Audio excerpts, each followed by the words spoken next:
Écoute, écoute bien le silence de la nuit, mon frère, ma sœur. Ce silence lourd, épais, qui s'installe quand le monde des hommes s'endort et que l'autre monde, celui de l'invisible, s'éveille. Tu es là, dans la quiétude de ta demeure. Tout semble en ordre, tout semble en paix. Soudain, un son déchire le calme. Ce n'est pas un bruit ordinaire, c'est ton chien. Il n'aboie pas contre un passant ou un autre animal, non. Son regard est fixe, figé sur un coin vide de la pièce ou sur le jardin plongé dans l'obscurité. Un grognement sourd vibre dans sa gorge, ses poils se hérissent. Il aboie avec une fureur ou une terreur que tu ne lui connais pas, contre un ennemi que tes yeux ne peuvent percevoir. Ou peut-être, ce n'est pas un chien, c'est le chant d'un coq. Mais il n'est pas 4 heures du matin, il est minuit, une heure morte, et son cri s'élève, clair, puissant, inattendu, comme une annonce solennelle au milieu des ténèbres. Dans cet instant précis, ton cœur se serre. Une fraction de seconde, la logique de ton siècle s'efface. Tu ressens un frisson glacial parcourir ta colonne vertébrale. La voix de la raison te murmure, ce n'est rien, ce n'est qu'un animal. Mais une autre voix, plus ancienne, plus profonde, la voix de ton âme primale, te souffle la vérité. Elle te dit que tu n'es pas seul. Cette voix a raison, car en cet instant, le voile entre les mondes s'est aminci. Ces créatures que tu juges inférieures possèdent une perception que tu as perdue. Leurs yeux sont ouverts sur ce qui t'est caché. Ils sont les sentinelles du Gaïb, l'invisible. Ils voient ce que toi, tu ne vois pas. La question n'est donc pas de savoir s'ils voient quelque chose, mais quoi ? Car ils sont les témoins d'un passage, le passage d'une créature de lumière pure, un messager de la miséricorde divine, ou le passage d'une créature de feu sans fumée, un ennemi juré de ta foi, dont la proximité est une menace silencieuse. Ce n'est pas une histoire qui se passe au loin, dans un désert ancien. C'est là, dans ton jardin, derrière ta fenêtre. La sagesse de nos ancêtres, guidée par la parole du prophète, paix et salut sur lui, nous a donné les clés pour déchiffrer ces signes, et il est temps que tu les connaisses. Commençons par le son le plus porteur d'espoir, le signe de la bénédiction qui descend, le chant du coq. Ce que cela signifie réellement va remplir ton cœur d'une admiration que tu n'as peut-être jamais ressentie. Imagine un instant que ce monde que tes yeux perçoivent n'est qu'un reflet. Un reflet parfait à la surface d'un lac si immobile que tu as oublié la profondeur abyssale qui sommeille juste en dessous. Cette surface, c'est ta réalité. C'est une illusion. C'est une épreuve. Le véritable drame, la véritable guerre, se joue sous cette surface, dans l'invisible que tu frôles à chaque seconde. Mais il existe un langage pour déchiffrer les signes, un code que tes ancêtres lisaient couramment et que le monde moderne a tenté d'effacer. Ce soir, je vais te rendre cette clé perdue. Je vais te révéler les secrets que ton âme a toujours connus, mais que ton esprit a appris à nier. Oublie la logique froide du béton, oublie le doute qui te ronge. Ferme les yeux. Le voyage dans le monde réel commence maintenant. Le voyage dans le monde réel commence maintenant. Et la première clé pour déchiffrer ce monde est de comprendre que chaque son, chaque silence peut être un message. Ton cœur est suspendu entre 2 possibilités. La bénédiction ou la malédiction. La lumière ou les ténèbres. Commençons par la lumière. Concentre-toi sur ce chant perçant qui s'élève dans la nuit. Le chant du coq. Tu l'as toujours entendu comme un simple bruit de la nature, le réveil de la ferme. Mais sa réalité est infiniment plus profonde. Écoute attentivement la parole de notre bien-aimé prophète, paix et salut sur lui, rapportée par les imams Al-Bukhari et Muslim. Une parole aussi certaine que le lever du soleil. Il a dit « Quand vous entendez le chant des coqs, demandez à Allah de sa grâce, car ils ont vu un ange. » Relis cette phrase dans ton esprit. Laisse-la infuser ton âme. Ils ont vu un ange. Pas une métaphore, pas une image poétique. Une vision. Une créature de lumière pure, un messager d'Allah, est passé si près de toi que cette sentinelle du monde animal en a été témoin. À cet instant précis, alors que tu es peut-être plongé dans tes soucis, dans tes doutes ou dans un sommeil agité, la miséricorde divine est descendue dans ton espace. L'ange n'est pas visible à tes yeux, voilé par ce monde matériel, mais le coq, par une permission spéciale, le perçoit. Son chant n'est pas un cri animal, c'est une annonce. C'est un rappel. C'est un signal que les portes de la grâce sont grandes ouvertes. C'est pourquoi il t'est ordonné de demander, de lever tes mains, de supplier ton Seigneur, car à ce moment, ton invocation a une chance unique d'être portée par la présence même de cet être béni. Imagine la scène, une vague de paix, de sakina, que tu ne peux expliquer. une lumière que tu ne peux voir. C'est la proximité du monde invisible, dans ce qu'il a de plus sublime. Le chant du coq est la sirène qui t'alerte d'un trésor qui descend du ciel. Ne l'ignore plus jamais. Ton cœur est maintenant, je l'espère, rempli d'émerveillement et de gratitude. Tu comprends qu'un simple son peut être un rendez-vous divin. Mais la nuit, frères et sœurs, a deux visages. Et il existe un autre son. Un son qui ne porte pas la promesse de la grâce, mais l'avertissement d'un danger imminent. Un son qui glace le sang et qui te dit que l'ennemi est proche. Très proche. Nous devons maintenant parler de l'aboiement du chien et de ce que ses yeux, eux, perçoivent dans les ténèbres. Et ce qu'ils voient est l'exact opposé de la lumière.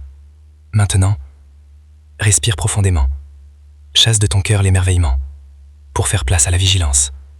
Car si le chant du coq est une annonce de miséricorde, il existe un autre son, une autre sentinelle qui guette dans l'ombre. Un avertissement, le grognement sourd de ton sien, son aboiement frénétique face au vide.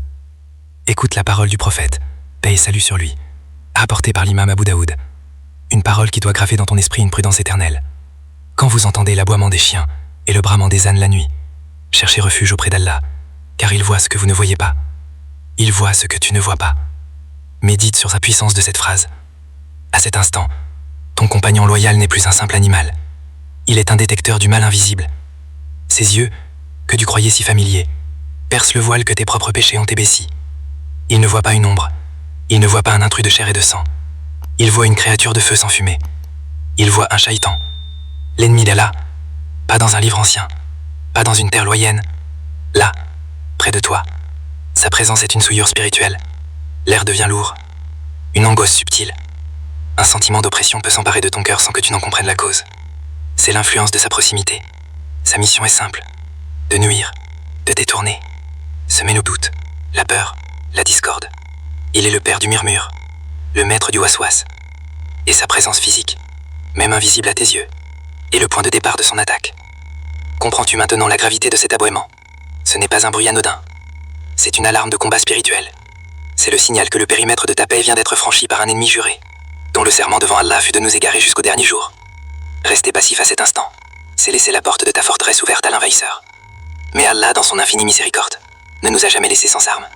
Il nous a enseigné le protocole sacré, les paroles de puissance qui font trembler les fondations du monde des djinns, et qui purifient l'espace de leur présence maléfique.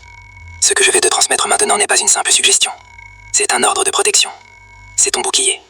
Dès que tu entends cet avertissement, la première chose à faire, avant même que la peur ne s'installe, est de chercher refuge. Prononce avec force et conviction la parole qui brise les liens de l'ennemi. A'udhu billahi minash shaitanir rajim. Je cherche refuge auprès d'Allah contre Satan le lapidé. Ce n'est pas une simple phrase, c'est un acte d'allégeance.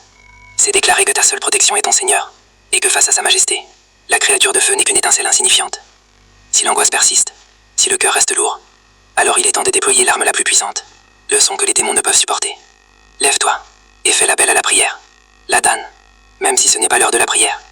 Fais résonner dans ta demeure le Allahu Akbar.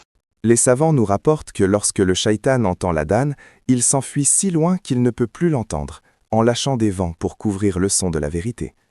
Ton appel à la prière n'est pas seulement pour les hommes, c'est une proclamation de souveraineté divine qui nettoie ta maison de toute présence obscure.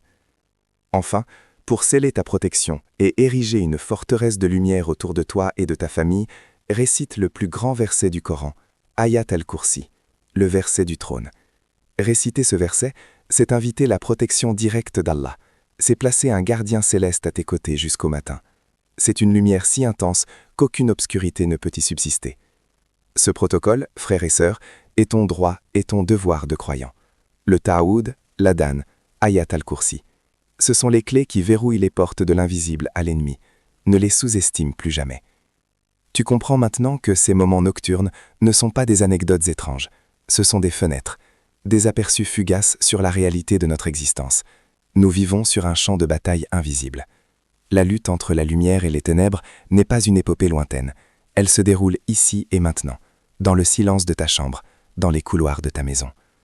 Chaque moment de paresse pour la prière, chaque pensée négative qui s'incruste, chaque dispute qui éclate pour un rien, tout cela est souvent l'écho de cette guerre.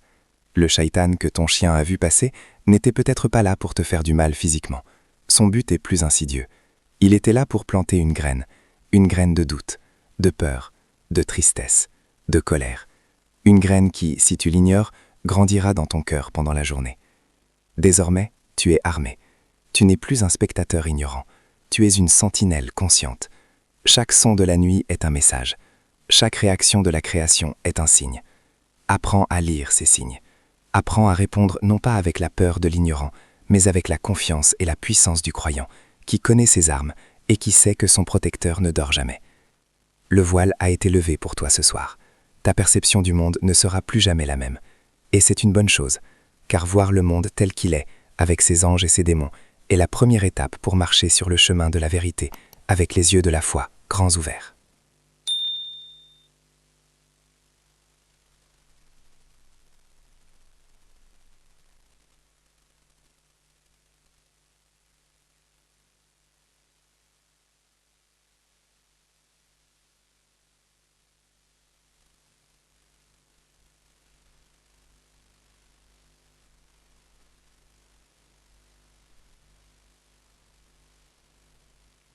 Maintenant que ces moments nocturnes ne sont pas des anecdotes étranges, ce sont des fenêtres, des aperçus fugaces sur la réalité de notre existence.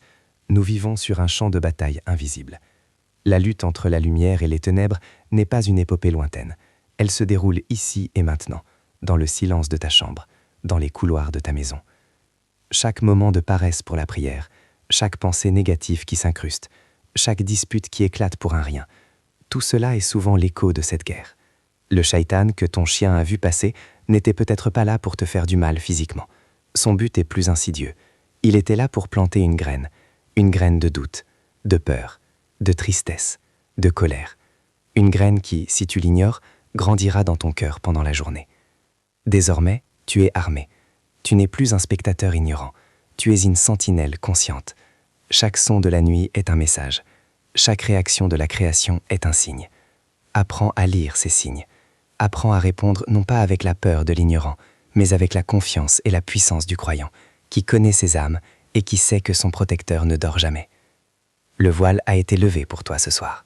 Ta perception du monde ne sera plus jamais la même.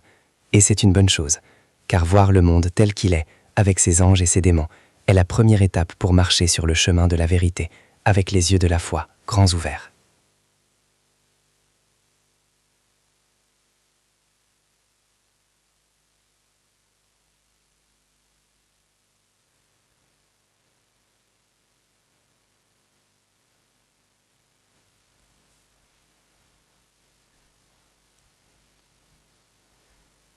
Car à ce moment, ton invocation a une chance unique d'être portée par la présence même de cet être béni.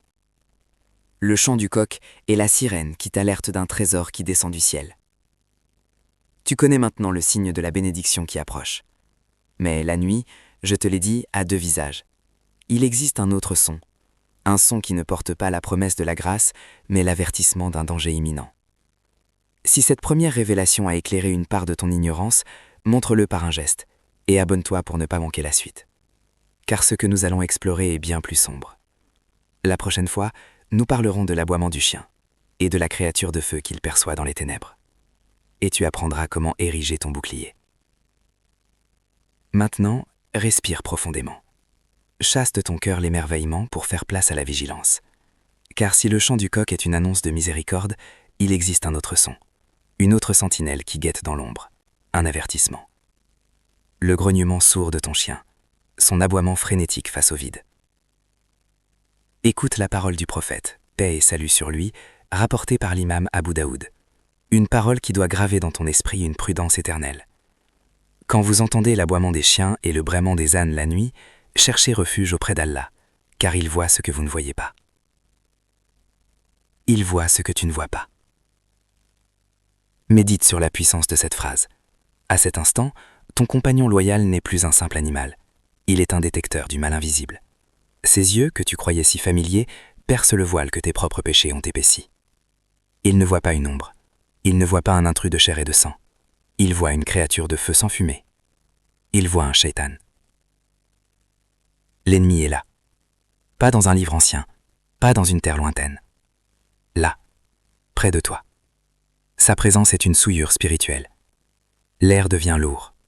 Une angoisse subtile, un sentiment d'oppression peut s'emparer de ton cœur sans que tu n'en comprennes la cause. C'est l'influence de sa proximité. Sa mission est simple, te nuire, te détourner.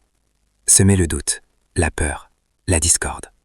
Il est le père du murmure, le maître du waswas. Et sa présence physique, même invisible à tes yeux, est le point de départ de son attaque. Comprends-tu maintenant la gravité de cet aboiement? Ce n'est pas un bruit anodin, c'est une alarme de combat spirituel. C'est le signal que le périmètre de ta paix vient d'être franchi par un ennemi juré dont le serment devant Allah fut de nous égarer jusqu'au dernier jour. Rester passif à cet instant, c'est laisser la porte de ta forteresse ouverte à l'envahisseur. Mais Allah, dans son infinie miséricorde, ne nous a jamais laissés sans armes. Il nous a enseigné le protocole sacré, les paroles de puissance qui font trembler les fondations du monde des djinns et qui purifient l'espace de leur présence maléfique. Ce que je vais te transmettre maintenant n'est pas une simple suggestion, c'est un ordre de protection. C'est ton bouclier. Dès que tu entends cet avertissement, la première chose à faire, avant même que la peur ne s'installe, est de chercher refuge. Prononce avec force et conviction la parole qui brise les liens de l'ennemi. A'udhu billahi minash shaitanir rajim. Je cherche refuge auprès d'Allah contre Satan le lapidé. Ce n'est pas une simple phrase, c'est un acte d'allégeance. C'est déclarer que ta seule protection est ton Seigneur, et que face à sa majesté, la créature de feu n'est qu'une étincelle insignifiante. Si l'angoisse persiste, si le cœur reste lourd, alors il est temps de déployer l'arme la plus puissante, le son que les démons ne peuvent supporter. Lève-toi et fais l'appel à la prière. L'adhan, même si ce n'est pas à l'heure de la prière, fais résonner dans ta demeure le Allahu Akbar. Les savants nous rapportent que lorsque le shaitan entend l'adhan, il s'enfuit si loin qu'il ne peut plus l'entendre, en lâchant des vents pour couvrir le son de la vérité. Ton appel à la prière n'est pas seulement pour les hommes, c'est une proclamation de souveraineté divine qui nettoie ta maison de toute présence obscure. Enfin, pour sceller ta protection et ériger une forteresse de lumière autour de toi et de ta famille, récite le plus grand verset du Coran, Ayat al-Kursi, le verset du trône. Réciter ce verset, c'est inviter la protection directe d'Allah, c'est placer un gardien céleste à tes côtés jusqu'au matin. C'est une lumière si intense qu'aucune obscurité ne peut y subsister. Ce protocole, frères et sœurs, est ton droit et ton devoir de croyant. Le Ta'awudh, l'Adhan, Ayat al-Kursi. Ce sont les clés qui verrouillent les portes de l'invisible à l'ennemi. Ne les sous-estime plus jamais. Écoute. Écoute bien le silence de la nuit, mon frère, ma sœur.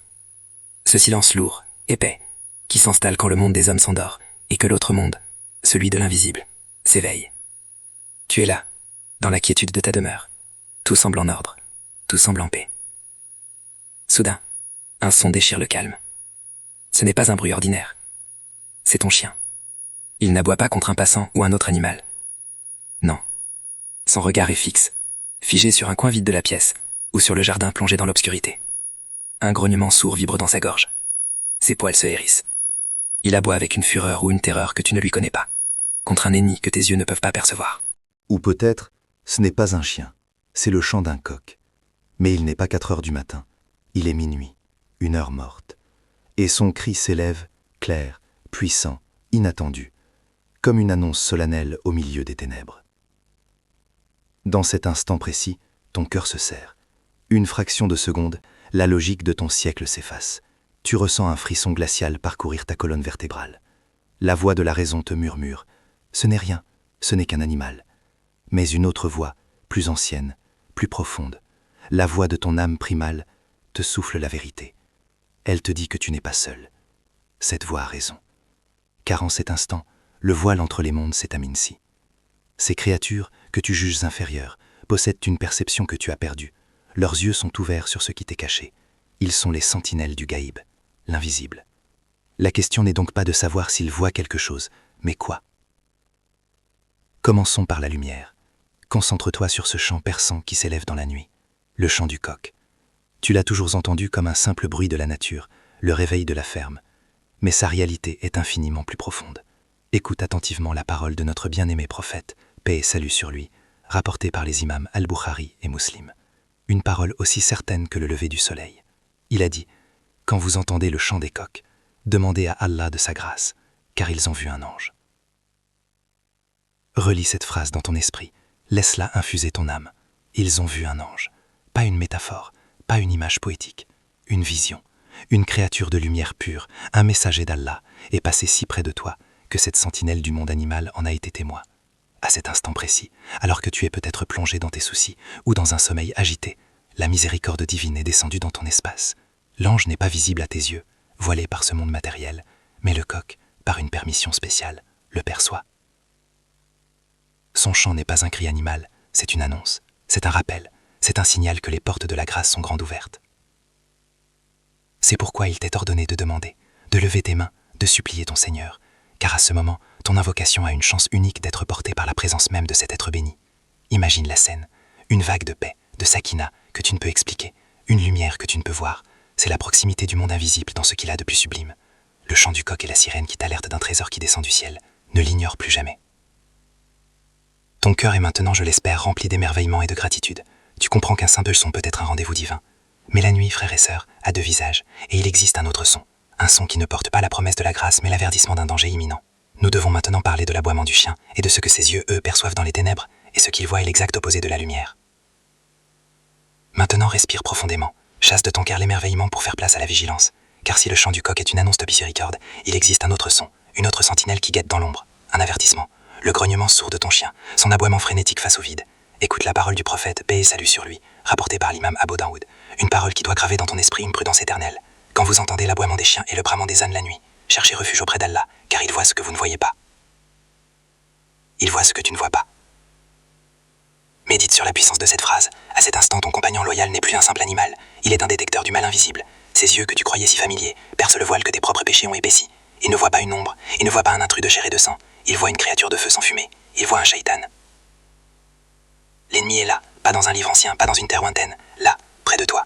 Sa présence est une souillure spirituelle. L'air devient lourd. Une angoisse subtile. Un sentiment d'oppression peut s'emparer de ton cœur sans que tu n'en comprennes la cause. C'est l'influence de sa proximité. Sa mission est simple. De nuire, de détourner, semer le doute, la peur, la discorde. Il est le père du murmure, le maître du waswas, et sa présence physique, même invisible à tes yeux, est le point de départ de son attaque.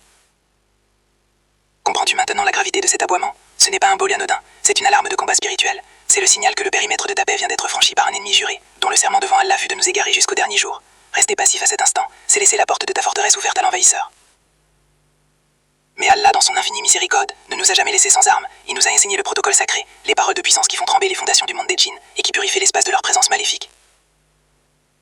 Ce que je vais te transmettre maintenant n'est pas une simple suggestion, c'est un ordre de protection, c'est ton bouclier. Dès que tu entends cet avertissement, la première chose à faire, avant même que la peur ne s'installe, est de chercher refuge. Prononce avec force et conviction la parole qui brise les liens de l'ennemi. « A'udhu billahi minash shaitanir rajim » Je cherche refuge auprès d'Allah contre Satan le lapidé. Ce n'est pas une simple phrase, c'est un acte d'allégeance. C'est déclarer que ta seule protection est ton Seigneur, et que face à sa majesté, la créature de feu n'est qu'une étincelle insignifiante. Si l'angoisse persiste, si le cœur reste lourd, alors il est temps de déployer l'arme la plus puissante, le son que les démons ne peuvent supporter. Lève-toi et fais l'appel à la prière, l'adhan. Même si ce n'est pas l'heure de la prière, fais résonner dans ta demeure le Allahu Akbar. Les savants nous rapportent que lorsque le shaitan entend l'adhan, il s'enfuit si loin qu'il ne peut plus l'entendre. Ton appel à la prière n'est pas seulement pour les hommes, c'est une proclamation de souveraineté divine qui nettoie ta maison de toute présence obscure. Enfin, pour sceller ta protection et ériger une forteresse de lumière autour de toi et de ta famille, récite le plus grand verset du Coran, Ayat al-Kursi, le verset du trône. Réciter ce verset, c'est inviter la protection directe d'Allah. C'est placer un gardien céleste à tes côtés jusqu'au matin. C'est une lumière si intense qu'aucune obscurité ne peut y subsister. Ce protocole, frères et sœurs, est ton droit et ton devoir de croyant. Le ta'awudh, l'adhan, Ayat al-Kursi, ce sont les clés qui verrouillent les portes de l'invisible à l'ennemi. Ne les sous-estime plus jamais. Tu comprends maintenant que ces moments nocturnes ne sont pas des anecdotes étranges, ce sont des fenêtres, des aperçus fugaces sur la réalité de notre existence. Nous vivons sur un champ de bataille invisible. La lutte entre la lumière et les ténèbres n'est pas une épopée lointaine, elle se déroule ici et maintenant, dans le silence de ta chambre, dans les couloirs de ta maison. Chaque moment de paresse pour la prière, chaque pensée négative qui s'incruste, chaque dispute qui éclate pour rien, tout cela est souvent l'écho de cette guerre. Le shaitan que ton chien a vu passer n'était peut-être pas là pour te faire du mal physiquement. Son but est plus insidieux. Il était là pour planter une graine de doute, de peur, de tristesse, de colère. Une graine qui, si tu l'ignores, grandira dans ton cœur pendant la journée. Désormais tu es armé. Tu n'es plus un spectateur ignorant. Tu es une sentinelle consciente. Chaque son de la nuit est un message. Chaque réaction de la création est un signe. Apprends à lire ces signes. Apprends à répondre non pas avec la peur de l'ignorant, mais avec la confiance et la puissance du croyant qui connaît ses armes et qui sait que son protecteur ne dort jamais. Le voile a été levé pour toi ce soir. Ta perception du monde ne sera plus jamais la même, et c'est une bonne chose. Car voir le monde tel qu'il est, avec ses anges et ses démons, est la première étape pour marcher sur le chemin de la vérité avec les yeux de la foi grands ouverts. Tu penses avoir compris, tu penses être prêt. Tu as appris à distinguer le signal de la grâce du cri d'alarme. Mais ce que tu as entendu jusqu'à présent, frères et sœurs, n'est que l'écho lointain de la bataille. Laisse-moi maintenant te peindre la scène telle que les plus grands l'ont vécue. Laisse-moi te montrer ce qui se passe lorsque le voile n'est plus seulement aminci, mais déchiré. Imagine une nuit, pas n'importe laquelle. Une de ces nuits où le monde semble retenir son souffle, où la lune verse une lumière d'argent liquide sur une terre endormie. On raconte que lors de la nuit du destin, Laylat al-Qadr, la descente des anges est si massive, si majestueuse, que la paix, la sakina, devient palpable. L'air lui-même devient prière. C'est une paix si profonde que même les bêtes les plus sauvages la ressentent. À cet instant, le chant du coq n'est plus un simple cri. C'est un chant de gloire, une proclamation qui se joint au tesbir de toute la création, célébrant le passage des armées de lumière. L'air s'emplit d'un parfum que nulle fleur terrestre ne pourrait exhaler, un parfum de musc et de pureté. Ce n'est plus un ange qui passe, c'est le royaume céleste qui frôle la terre. Maintenant, oublie cette paix. Respire l'air glacé de la terreur sacrée. Imagine le contraire. Imagine un désert, sous une lune sans étoiles. Un homme marche seul, un homme dont la foi fait trembler les fondations du monde invisible. On raconte que cet homme était Omar ibn al-Khattab. Le sable sous ses pieds s'arrête de crisser. Le vent du désert tombe, mort. Un silence de tombeau s'installe. Devant lui, l'air se tord comme sous l'effet d'une chaleur impossible. Une silhouette se forme, tissée de ténèbres et de feux vacillants. Un djinn, un des plus arrogants, se dresse sur son chemin, l'odeur du soufre et du regret flottant autour de lui. La créature de feu siffle, sa voix comme le frottement de la pierre sur le verre. Ô fils d'Adam, ta présence souille ce désert. Prosterne-toi devant ma puissance, où je fais de tes os la parure des scorpions. Mais Omar, que Dieu l'agrée, ne recule pas. Son cœur est une montagne ancrée dans la certitude d'Allah. Il ne voit pas une menace. Il voit une créature misérable et désobéissante. Sa voix tonne dans le silence absolu. Par la puissance de celui qui a créé ta misérable essence de feu et mon humble argile, c'est toi qui vas te retirer de mon chemin, car la voix d'un croyant est une lumière qui brûle les êtres de ténèbres comme toi. Le djinn hurle, non pas de défi, mais de douleur. La lumière de la foi d'Omar est pour lui un brasier insupportable. La créature se dissipe comme une fumée mauvaise, laissant derrière elle un froid glacial et le silence revenu du désert. Ces confrontations, frères et sœurs, ne sont pas confinées aux déserts anciens ou aux nuits les plus saintes. Elles sont les extrêmes d'une réalité qui te touche, chaque jour, chaque nuit. Quand un ange passe, il ne vient pas seulement pour être vu par un coq, il vient déposer dans ta maison une goutte de sakina, une bénédiction, une facilité dans tes affaires, une paix dans le cœur de tes enfants. Et quand le shaitan passe, son but n'est pas seulement d'effrayer ton chien, il est venu pour souffler, pour murmurer, pour planter la graine de la discorde entre toi et ton épouse, la graine de la paresse avant la prière de l'aube, la graine du désespoir face à tes épreuves. Tu as appris à déchiffrer les signes extérieurs, tu as reçu les armes pour purifier ton espace, mais la plus grande confrontation, la plus terrible, n'est pas celle qui se déroule dans ton jardin, ni même dans le désert. C'est celle qui a lieu dans un espace bien plus intime, bien plus précieux, un champ de bataille que l'ennemi convoite plus que tout au monde, ton propre cœur. Et dans cette arène silencieuse, l'ennemi a une arme ultime, une ruse si subtile que même les plus pieux peuvent y succomber. Es-tu prêt à connaître son dernier stratagème? Car le comprendre, c'est peut-être la clé de ton salut. Tu penses avoir compris, tu penses être prêt, tu as appris à distinguer le signal de la grâce du cri d'alarme, mais ce que tu as entendu jusqu'à présent, frères et sœurs, n'est que l'écho lointain de la bataille. Laisse-moi maintenant te peindre la scène telle que les plus grands l'ont vécue. Laisse-moi te montrer ce qui se passe lorsque le voile n'est plus seulement aminci, mais déchiré. Imagine une nuit. Pas n'importe laquelle, une de ces nuits où le monde semble retenir son souffle, où la lune verse une lumière d'argent liquide sur une terre endormie. On raconte que lors de la nuit du destin, Laylat al-Qadr, la descente des anges est si massive, si majestueuse, que la paix, la sakina, devient palpable. L'air lui-même devient prière. C'est une paix si profonde que même les bêtes les plus sauvages la ressentent.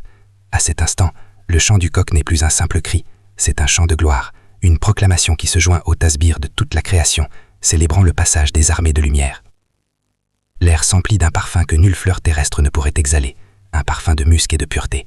Ce n'est plus un ange qui passe, c'est le royaume céleste qui frôle la terre. Maintenant, oublie cette paix. Respire l'air glacé de la terreur sacrée. Imagine le contraire. Imagine un désert, sous une lune sans étoiles. Un homme marche seul. Un homme dont la foi fait trembler les fondations du monde invisible. On raconte que cet homme était Omar ibn al-Khattab. Le sable sous ses pieds s'arrête de crisser. Le vent du désert tombe, mort. Un silence de tombeau s'installe. Devant lui, l'air se tord comme sous l'effet d'une chaleur impossible. Une silhouette se forme, tissée de ténèbres et de feux vacillants. Un djinn, un des plus arrogants, se dresse sur son chemin, l'odeur du soufre et du regret flottant autour de lui. La créature de feu siffle, sa voix comme le frottement de la pierre sur le verre. « Ô fils d'Adam, ta présence souille ce désert. Prosterne-toi devant ma puissance, ou je ferai de tes os la parure des scorpions. » Mais Omar, que Dieu l'agrée, ne recule pas. Son cœur est une montagne ancrée dans la certitude d'Allah. Il ne voit pas une menace, il voit une créature misérable et désobéissante. Sa voix tonne dans le silence absolu. Par la puissance de celui qui a créé ta misérable essence de feu et mon humble argile, c'est toi qui vas te retirer de mon chemin. Car la voix d'un croyant est une lumière qui brûle les êtres de ténèbres comme toi. Le djinn hurle, non pas de défi, mais de douleur. La lumière de la foi d'Omar éblouit un brasier insupportable. La créature se dissipe comme une fumée mauvaise, laissant derrière elle un froid glacial et le silence revenu du désert. Ces confrontations, frères et sœurs, ne sont pas confinées qu'aux déserts anciens ou aux nuits les plus saintes. Elles sont les extrêmes d'une réalité qui te touche, chaque jour, chaque nuit. Quand un ange passe, il ne vient pas seulement pour être vu par un coq, il vient déposer dans ta maison une goutte de sakina, une bénédiction, une facilité dans tes affaires, une paix dans le cœur de tes enfants. Et quand le shaitan passe, son but n'est pas seulement d'effrayer ton chien, il est venu pour souffler, pour murmurer, pour planter la graine de la discorde entre toi et ton épouse, la graine de la paresse avant la prière de l'aube, la graine du désespoir face à des épreuves. Tu as appris à déchiffrer les signes extérieurs, tu as reçu les armes pour purifier ton espace, mais la plus grande confrontation, la plus terrible, n'est pas celle qui se déroule dans ton jardin, ni même dans le désert. C'est celle qui a lieu dans un espace bien plus intime, bien plus précieux. Un champ de bataille que l'ennemi convoite plus que tout au monde, ton propre cœur. Et dans cette arène silencieuse, l'ennemi a une arme ultime, une ruse si subtile que même les plus pieux peuvent y succomber. Sa plus grande ruse, son dernier stratagème, n'est pas de t'apparaître sous une forme terrifiante. C'est de ne jamais se montrer. C'est de te faire croire que sa voix est la tienne. Ce murmure qui te dit « Tu es fatigué, ne te lève pas pour prier », ce n'est pas ta fatigue qui parle, c'est lui. Cette pensée soudaine de colère contre ton frère pour une parole anodine, ce n'est pas ta fierté, c'est son poison. Ce désespoir qui te submerge et te fait douter de la miséricorde d'Allah, ce n'est pas ta tristesse, c'est son chef-d'œuvre. Il a perdu la bataille contre les anges. Il perd la bataille contre les croyants comme Omar. Mais il gagne des millions de batailles chaque jour, dans le silence des cœurs, simplement parce que nous avons oublié qu'il est là. Nous attribuons ces murmures à notre propre psychologie, à notre fatigue, à notre caractère, et en faisant cela, nous lui donnons le pouvoir. Alors écoute. Écoute non plus le silence de la nuit, mais le silence de ton propre cœur. Apprends à y distinguer les voix. La voix de ta fitra, pure, qui t'appelle vers ton Seigneur. Et l'autre voix, celle qui sème le doute, la division et le désespoir. Dès que tu l'entends, reconnais-la pour ce qu'elle est, la voix de l'ennemi. Et à cet instant, prononce ton taraouz. A'oudhu billahi minash shaitanir rajim. Fais-le non plus pour purifier ta maison, mais pour purifier ton âme. Ta plus grande arme n'est pas la vanne qui résonne à l'extérieur, mais la conscience vigilante qui veille à l'intérieur. Sois la sentinelle de ton propre cœur. Traque chaque murmure, chaque pensée qui t'éloigne d'Allah, et expose-la à la lumière de son souvenir. C'est là la véritable guerre invisible. Désormais, tu sais, tu n'as plus d'excuses. Le monde invisible t'a parlé, par le chant d'un coq, par l'aboiement d'un chien, et maintenant, par le silence de ton âme. Sois le gardien de cette forteresse, car la victoire finale se gagne ou se perd dans ce silence. Écoute, écoute bien le silence de la nuit, mon frère, ma sœur. Ce silence lourd, épais, qui s'installe quand le monde des hommes s'endort et que l'autre monde, celui de l'invisible, s'éveille. Tu es là, dans la quiétude de ta demeure. Tout semble en ordre, tout semble en paix. Soudain, un son déchire le calme. Ce n'est pas un bruit ordinaire, c'est ton chien. Il n'aboie pas contre un passant ou un autre animal. Non, son regard est fixe, figé sur un coin vide de la pièce ou sur le jardin plongé dans l'obscurité. Un grognement sourd vibre dans sa gorge, ses poils se hérissent. Il aboie avec une fureur ou une terreur que tu ne lui connais pas, contre un ennemi que tes yeux ne peuvent percevoir. Ou peut-être, ce n'est pas un chien, c'est le chant d'un coq. Mais il n'est pas 4 heures du matin, il est minuit, 1 heure morte, et son cri s'élève, clair, puissant, inattendu, comme une annonce solennelle au milieu des ténèbres. Dans cet instant précis, ton cœur se serre.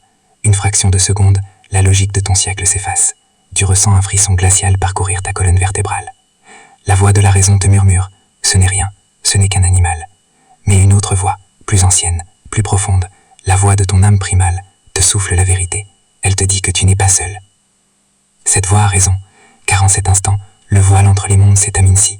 Ces créatures, que tu juges inférieures, possèdent une perception que tu as perdue. Leurs yeux sont ouverts sur ce qui t'est caché. Ils sont les sentinelles du Gaïb, l'invisible.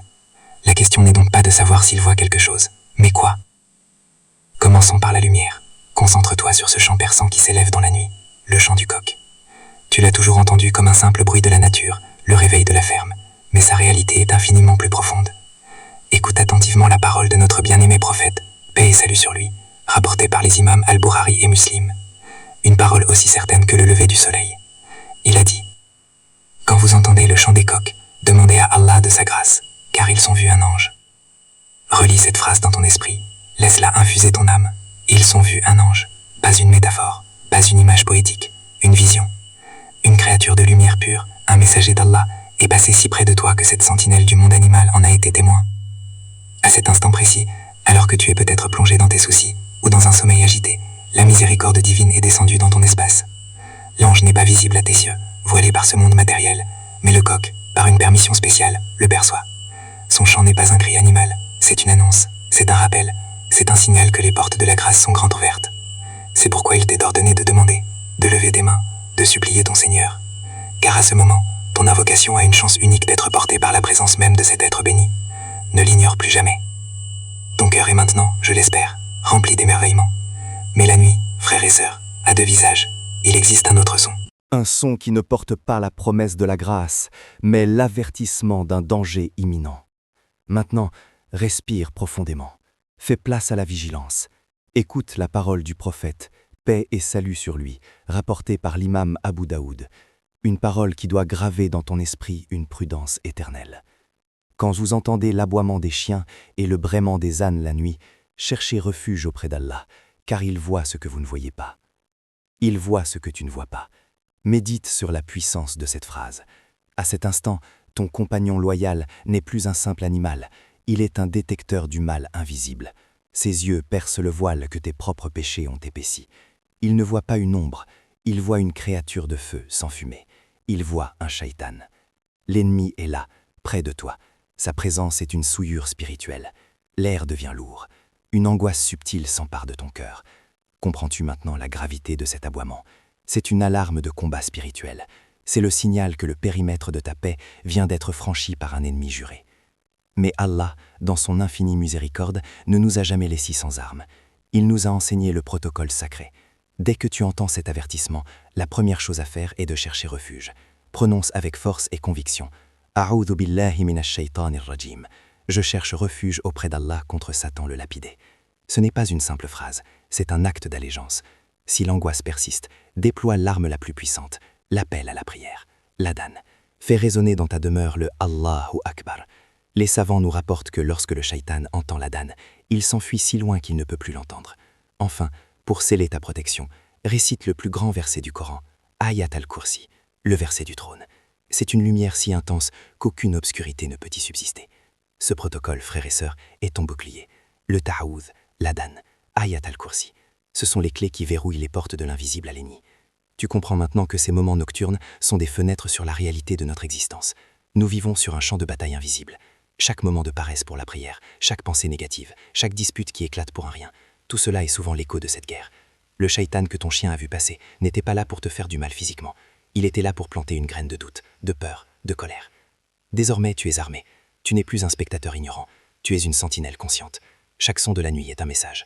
Apprends à répondre non pas avec la peur de l'ignorant, mais avec la confiance et la puissance du croyant, qui connaît ses armes et qui sait que son protecteur ne dort jamais. Le voile a été levé pour toi ce soir. Ta perception du monde ne sera plus jamais la même. Et c'est une bonne chose, car voir le monde tel qu'il est, avec ses anges et ses démons, est la première étape pour marcher sur le chemin de la vérité, avec les yeux de la foi, grandolaire.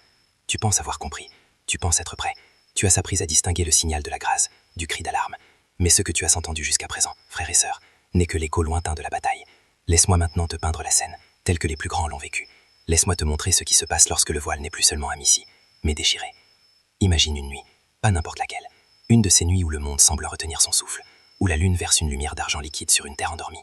On raconte que lors de la nuit du destin, Laylat al-Qadr, La descente des anges est si massive, si majestueuse, que la paix, la sakinah, devient palpable. L'air lui-même devient prière. À cet instant, le chant du coq n'est plus un simple cri. C'est un chant de gloire, une proclamation qui se joint au tasbih de toute la création, célébrant le passage des armées de lumière. Maintenant, oublie cette paix. Respire l'air glacé de la terreur sacrée. Imagine le contraire. Imagine un désert, sous une lune sans étoiles. Un homme marche seul. Un homme dont la foi fait trembler les fondations du monde invisible. On raconte que cet homme était Omar ibn al-Khattab. Le sable sous ses pieds s'arrête de crisser. Le vent du désert tombe, mort. Un silence de tombeau s'installe. Devant lui, l'air se tord comme sous l'effet d'une chaleur impossible. Une silhouette se forme, tissée de ténèbres et de feux vacillants. Un djinn, un des plus arrogants, se dresse sur son chemin, l'odeur du soufre et du regret flottant autour de lui. La créature de feu siffle, sa voix comme le frottement de la pierre sur le verre. Ô fils d'Adam, ta présence souille ce désert. Prosterne-toi devant ma puissance, ou je ferai de tes os la parure des scorpions. Mais Omar, que Dieu l'agrée, ne recule pas.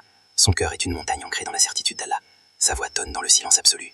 Par la puissance de celui qui a créé ta misérable essence de feu et mon humble argile, c'est toi qui vas te retirer de mon chemin, car la voix d'un croyant est une lumière qui brûle les créatures de ténèbres comme toi. Le djinn hurle, non pas de défi, mais de douleur. La lumière de la foi d'Omar est pour lui un brasier insupportable. La créature se dissipe comme une fumée mauvaise, laissant derrière elle un froid glacial. Et aujourd'hui? Et toi? Penses-tu que ces confrontations sont confinées aux déserts anciens? Non, elles sont là, chaque jour, chaque nuit. Quand un ange passe, il vient déposer dans ta maison une goutte de paix, une facilité dans tes affaires, une douceur dans le cœur de tes enfants. Et quand le shaitan passe, son but n'est pas de t'effrayer, il est venu pour souffler, pour murmurer, pour planter la graine de la discorde entre toi et ton épouse, la graine de la paresse avant la prière de l'aube, la graine du désespoir face à tes épreuves. La plus grande confrontation, la plus terrible, n'est pas dans ton jardin, elle est dans ton cœur. Et dans cette arène silencieuse, l'ennemi a une arme ultime. Sa plus grande ruse n'est pas de t'apparaître sous une forme ériffiante, c'est de te faire croire que sa voix est la tienne. Ce murmure qui te dit « Tu es fatigué, ne te lève pas pour prier », ce n'est pas ta fatigue qui parle, c'est lui. Cette pensée soudaine de colère contre ton frère pour une parole anodine, ce n'est pas ta fierté, c'est son poison. Ce désespoir qui te submerge et te fait douter de la miséricorde d'Allah, ce n'est pas ta tristesse, c'est son chef-d'œuvre. Il gagne des millions de batailles chaque jour dans le silence des cœurs, simplement parce que nous avons oublié qu'il est là. Nous attribuons ces murmures à notre propre psychologie, à notre fatigue, à notre caractère, et en faisant cela, nous lui donnons le pouvoir. Alors écoute non plus le silence de la nuit, mais le silence de ton propre cœur. Apprends à y distinguer les voix, la voix de ta fitra, pure, qui t'appelle vers ton Seigneur, et l'autre voix. Dès que tu l'entends, reconnais-la pour ce qu'elle est, la voix de l'ennemi. Et à cet instant, prononce ton ta'awudh. A'udhu billahi minash shaitanir rajim. Fais-le non plus pour purifier ta maison, mais pour purifier ton âme. Ta plus grande arme est la conscience vigilante qui veille à l'intérieur. Sois la sentinelle de ton propre cœur. C'est là la véritable guerre invisible. Désormais, tu sais, tu n'as plus d'excuses. Le monde invisible t'a parlé, par le chant d'un coq, par l'aboiement d'un chien, et maintenant, par le silence de ton âme. Sois le gardien de cette forteresse. Que la peine quitte jamais vos foyers, que la lumière de la foi brûle en vous plus fort que n'importe quelle obscurité, qu'Allah nous protège, nous et nos familles, des ruses visibles et invisibles de l'ennemi, qu'il nous réunisse sous son trône, le jour où il n'y aura d'autre ombre que la sienne. Si ton cœur a été touché, écris « Amin » dans les commentaires pour que nos invocations s'unissent et montent vers le ciel comme une seule voix. Que la paix et la miséricorde d'Allah soient sur vous.